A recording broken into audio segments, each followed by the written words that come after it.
Pinupuri ka namin, O Diyos, Ama, Anak, at Espiritu Santo. Salamat, Ama, na ibinigay mo sa amin si Jesus na iyong anak, na namatay para sa aming kasalanan, iyong muling binuhay, iniakyat at iniluklok sa iyong kanan sa langit.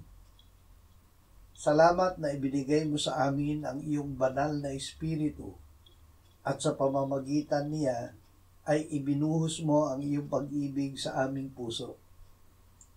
Ama, ikaw ang Panginoon na nagpapagaling sa amin. Salamat sa iyong salita.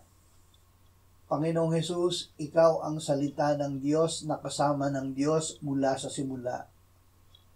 Nasa iyo ang buhay na may kapangyarihan ng Diyos na magpagaling.